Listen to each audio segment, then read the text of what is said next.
Good afternoon, everyone. Thank you so much for joining us for today's Convergent Partner Solutions session.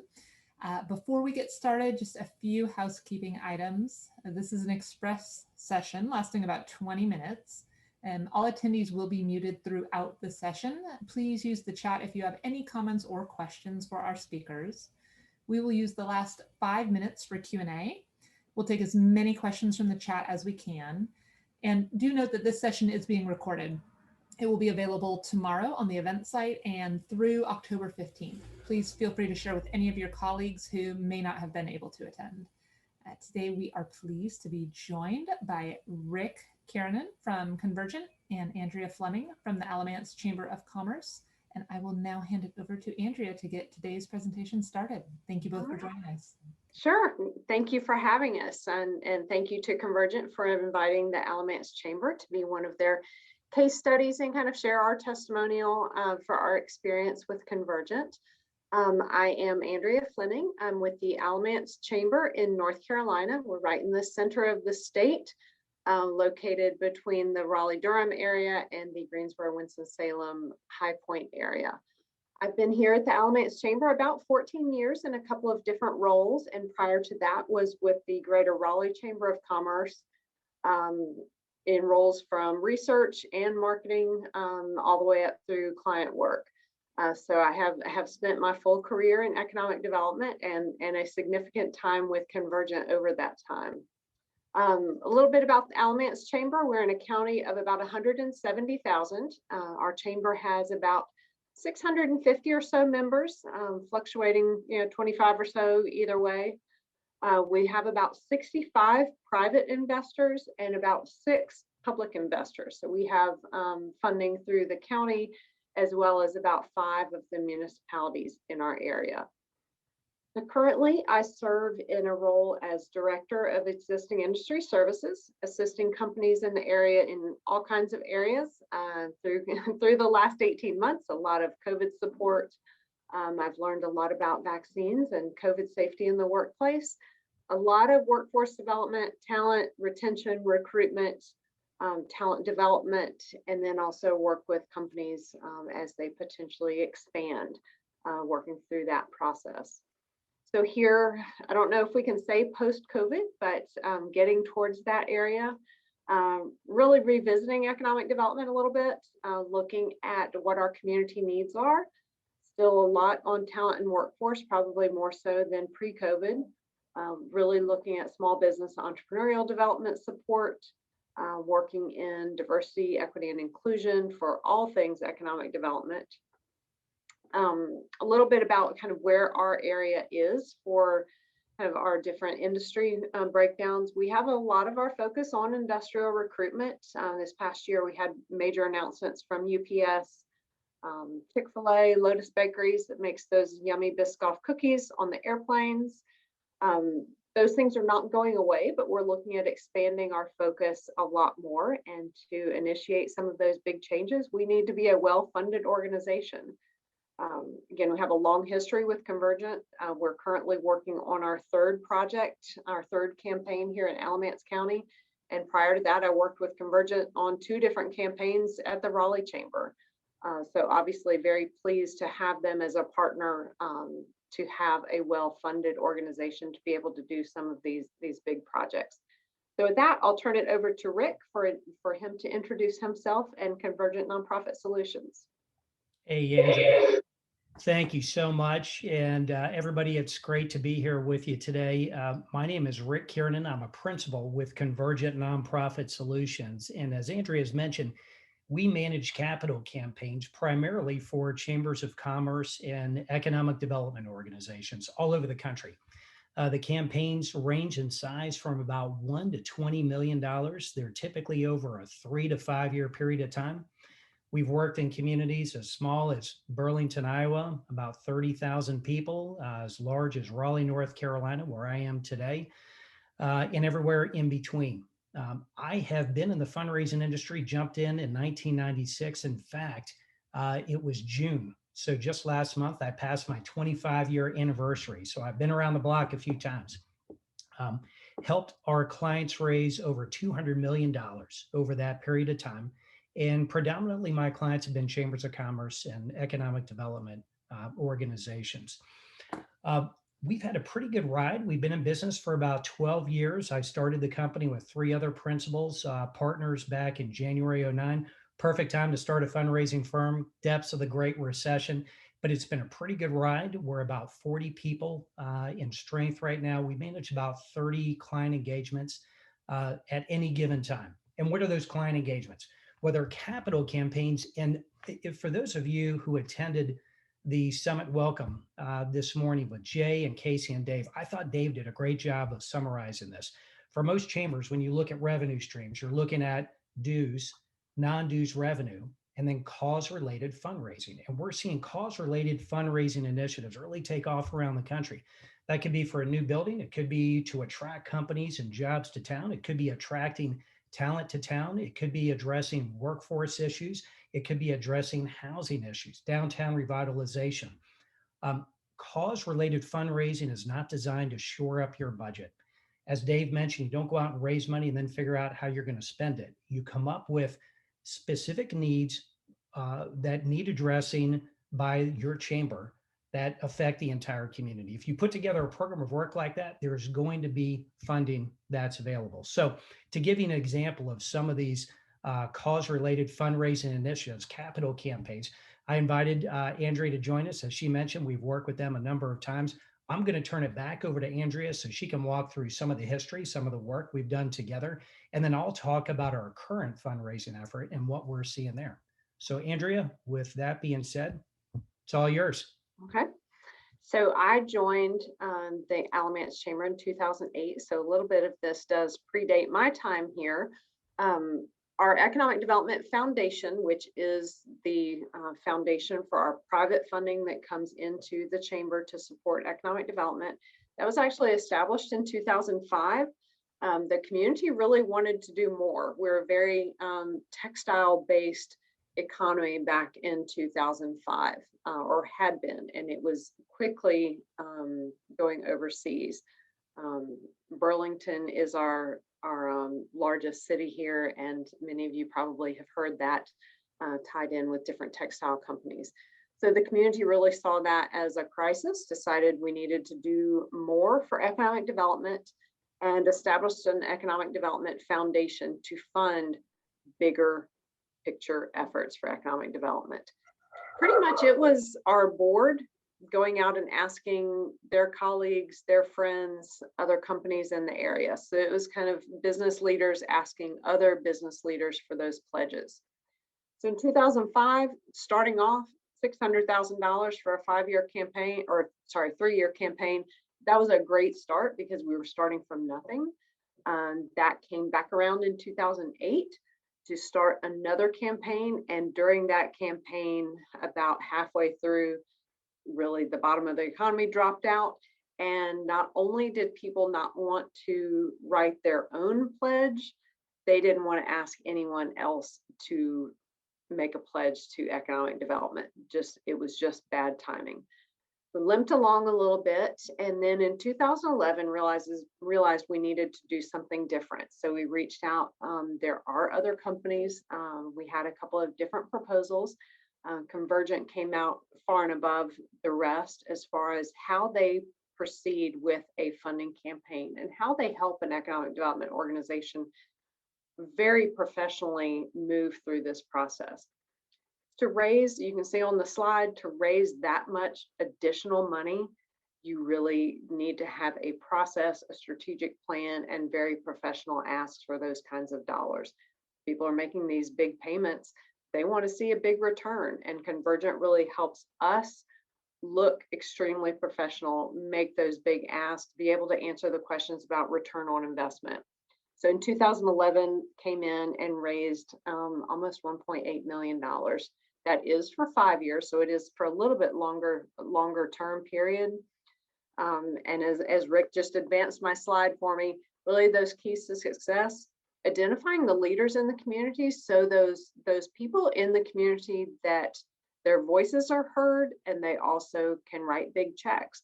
They can be those leaders to get out front and say, this is important. We need to do this for our community success. the return on investment, looking at some past history, big projects, big announcements, initiatives that we had put into place. They really help to put numbers behind those things so that we can go out and talk about the success that we've had and why it's important to put for a private industry to put money towards our economic development effort and what it can mean back to their business and their bottom line. Communication with the investors, huge. Keeping them up to date about what you're doing with their funds really helps. And again, Convergent helps us figure out how to do that the best way. We still have to implement that, but they really help pull us together, get us very organized, and know what are the hot buttons that we need to make sure that we communicate back out to our investors.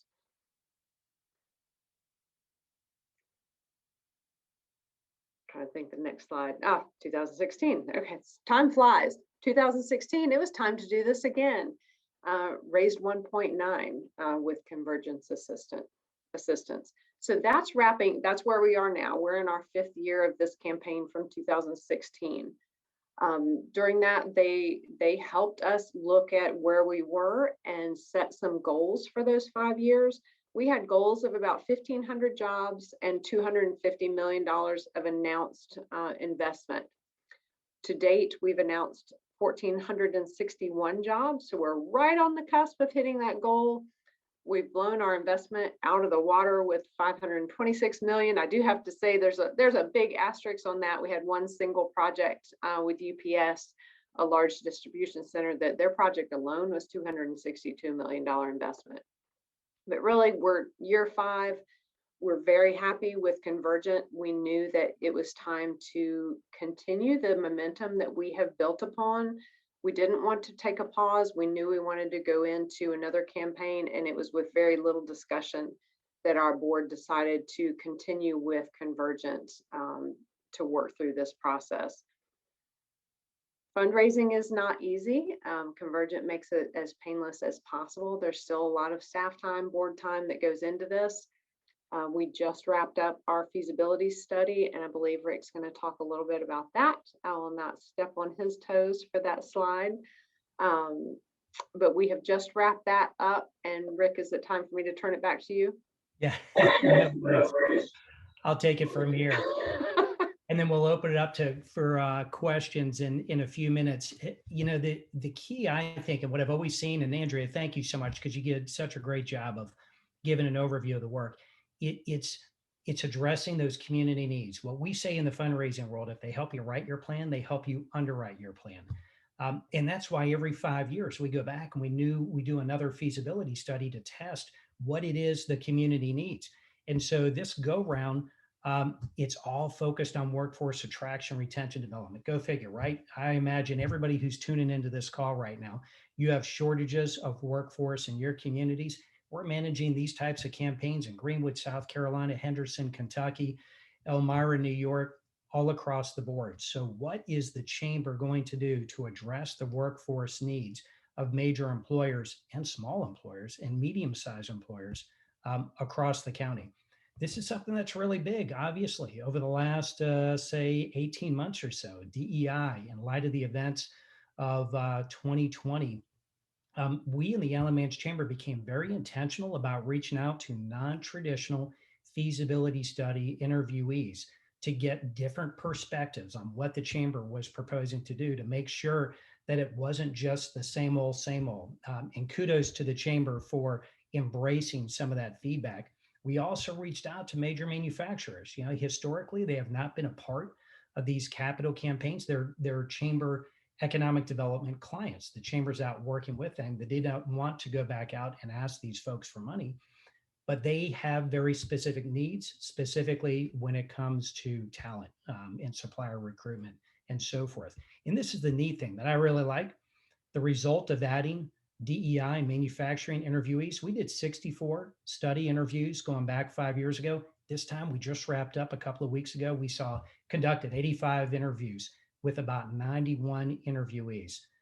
So there is significant potential to go beyond what they raised 5 years ago in the middle of a global pandemic. So Alicia, you have jumped on at the exact perfect time to start asking some questions. Beautiful. Thank you so much, Rick and Andrea. We do have one starter question here in the Q&A from Charles. Andrea, he's asking for a little more information. For reference sake, how large is your chamber and what is the population of your community? So we have about 650 chamber members. The population of our community is about 170,000. And then we have about 65 investors right now in our Economic Development Foundation. Fantastic. Thank you, Andrea. And we'll give our attendees another minute. If anyone has additional questions, please feel free to populate. I see we're up to 95 participants, so feel free to drop any other questions into the chat. Rick, did you have any additional slides you wanted to touch on as we're waiting for more Q&A? Alicia, I just had one. I actually put this together right after the summit welcome this morning because I really liked what Dave talked about when you think about cause-related fundraising initiatives. Is it a new building? Is it BRE, supplier recruitment for existing industry? This right now, I can tell you in Alamance County, and certainly Andrea knows this because she hears it loud and clear from all the industry leaders she talks about. This is the pain point. And when we're out doing feasibility study interviewees, we talk to those folks and try to get them to quantify the impact to them. And I still remember talking with a manufacturer. He said, oh, I can tell you exactly what the impact is. It's $50,000 per month in overtime. Now think about a 5-year capital campaign. $50,000 a month is $600,000 per year. That's $3 million additional expense that they are going to occur unless this is addressed. So Andrea and her team, when they come back and address this, I can guarantee you that manufacturer is going to pull out their checkbook, because even if you could drop that number from 50,000 to 40,000 per month, there is a significant ROI there. But I just wanted to let some folks know this is a good overview of any number of different cause-related fundraising initiatives we've seen our capital campaigns fund. Fantastic, thank you. And we've had a couple more questions come in. The first from Derek Miller: was each year's fundraising effort for a different campaign purpose or topic? So each of our 5-year campaigns have been for overall economic and community development. So Convergent works with us to come up with what they call their prospectus. It's kind of our draft 5-year plan. And we put things into big buckets. So, workforce development, talent, small business, industrial recruitment, community development. And we try to prioritize those and also work through an estimated budget, so the dollars indicate those priorities as well. Then Convergent and their development counselors go out and do these interviews with our community leaders and talk about, okay, are these priorities in the right place? Are they in the right order? And we end up doing some refinement on those. For this prospectus, we even did some significant shifting around just prior to when the interview started. We have talent at the very top.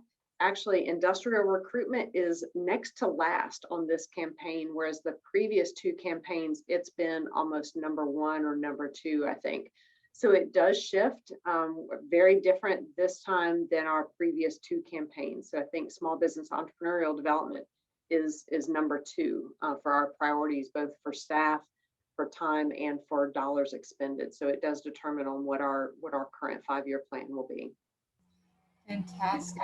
And we have 1 minute remaining and one more question, so it's perfect. Vonnie Mickelson asks, are consulting fees a flat rate or based on dollars raised? Is there a minimum fundraising goal to engage with a company like Convergent? Yeah, that's a great question. So the Association of Fundraising Professionals is probably the closest thing to a trade organization that oversees companies like ours, fundraising in general. They make it clear we're not to raise money on a percentage or commission basis. So all of our work is flat fee. That said, people come up with a percentage, right? So you add up our fees, you divide by a campaign goal, you're going to come up with a percentage. My recommendation, a guy who's done this for 25 some odd years, you want to keep that percentage to about 15% or less, if at all possible. What I've found is that as you get closer to 20%, it's less likely investors will participate because too many dollars go into our pocket and not Andrea's. We need to make sure the Alamance Chamber has the money that they need to fund these programs. So they're flat fees, and I would say minimum goal. We've got one campaign right now going for about $750,000 in Chatham County, North Carolina. So that's about $150,000 per year. But I'd say anywhere from there up to about 20 million. Fantastic. So I want to thank Rick and Andrea for sharing their time and their expertise with us. Thank you to all of our attendees for joining. There are a couple of additional questions coming in on the chat around DEI initiatives, but I would encourage everyone to join Convergent's virtual booth and profile page for additional information and to connect further with Rick. Again, this session was recorded and will be available on the Summit event site as soon as tomorrow. Thank you all for joining us. Thank you. Thank you. Bye.